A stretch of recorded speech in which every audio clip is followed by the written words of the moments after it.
मोतिहारी में पुल गिर गया। सोचिए, एक हफ्ते में बिहार में 3 पुल गिर गए। अब ये विकास, बिहार के विकास की भी लकीर लिख रहा है ये पुल। देख रहे हैं आप, मोतिहारी में पुल गिर गया, निर्माणाधीन पुल था। कितने खतरनाक हालात है। सोचिए कब कौन सा पुल कहां गिर जाए कोई नहीं जानता है। मोतिहारी का पुल, लेकिन ये पहला पुल नहीं है।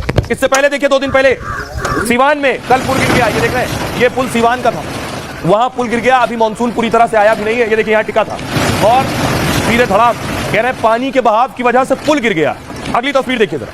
इससे पहले अररिया में गिरा। ये देखिए, ये भी बताया गया कि पानी की वजह से पुल गिर गया। पुल बनाई इसलिए था कि पानी के ऊपर से गुजरा जा सके। ये अररिया के हालात है। ये जो स्थिति बनी हुई है बिहार की, ये बता रही है कि बिहार में विकास के नाम पर क्या मजाक हो रहा है। बिहार के लोगों को नीतीश कुमार को जवाब देने चाहिए कि एक हफ्ते में 3 पुल बह गए। ये रिपोर्ट देखिए जरा। करने में देर हो रहा, बराबर आ रहे हैं। इसको जल्दी से जल्दी 1-1.5 महीना के अंदर हम करवाएंगे। वही हम देखने ना आते हैं जी। नीतीश बाबू फीते काट रहे हैं, नए निर्माण का जायजा ले रहे हैं, लेकिन पुराना पुल पतझड़ में पत्तों की तरह गिर रहा है। बिहार में 7 दिन में 3 पुल गिर चुके हैं। मानसून से पहले ही पुल टूटकर पानी में बह रहे हैं। ये देखिए, सुशासन बाबू का विकास धड़ाम से गिर रहा है। बदहाल बिहार पानी की एक धार में बह रहा है। भला कैसे हो सकता है एक राज्य में 3 पुल गिर जाएं, लेकिन मुख्यमंत्री इस पर जवाब न दें। अब जरा देखिए, विकास में, बिहार में विकास कितनी तेजी से बह रहा है। इतनी तेजी से बह रहा है कि उसे थामना भी मुश्किल हो रहा है। बिहार में भ्रष्टाचार का एक करके पुल गिर रहा है। सवाल यह है कि एक हफ्ते में 3 पुल आकर कैसे गिर गए। यह मोतिहारी की आज की तस्वीर है। मोतिहारी के खोड़ासहन प्रखंड में एक पुल का निर्माण किया जा रहा था, जिसकी अनुमानित लागत इसकी 2 करोड़ रुपए थी। पुल बनकर उद्घाटन के लिए लगभग तैयार था, लेकिन इससे पहले ही गिर गया। इस पुल की लंबाई लगभग 50 फीट थी।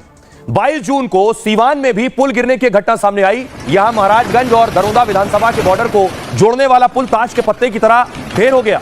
सुबह पुल के पिलर जो थे धंसते ही पुल भरभरा कर गिर गया। लोगों का आरोप यह है कि नहर की सफाई की वजह से हादसा हुआ।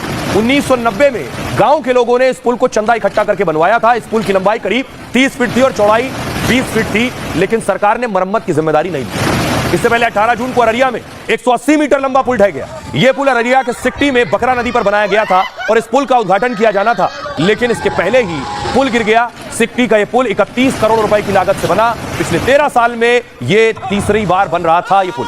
इधर सीएम नीतीश कुमार कई कार्यक्रमों में व्यस्त है, लेकिन एक हफ्ते में 3 पुल गिरने पर चुप्पी साधे। खबर है कि धड़ाधड़ गिर रहे पुल को लेकर बिहार सरकार ने नया फरमान जारी कर दिया।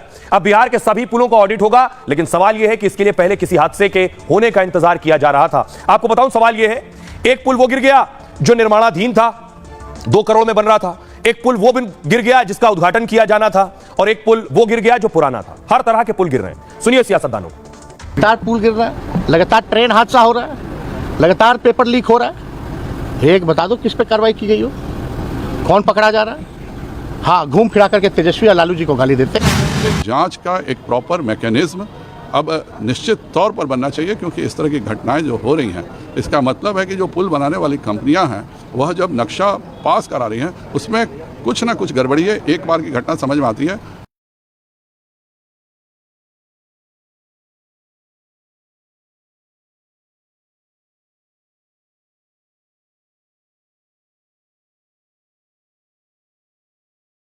चढ़ करके हर कोई बात को कबूलता है कि बिहार में भ्रष्टाचार है। अब तो डर लग रहा है ना कि नए नए बड़े बड़े जो पुल बन रहे हैं, कब उस पे जान किसकी चल जाए गिरने से।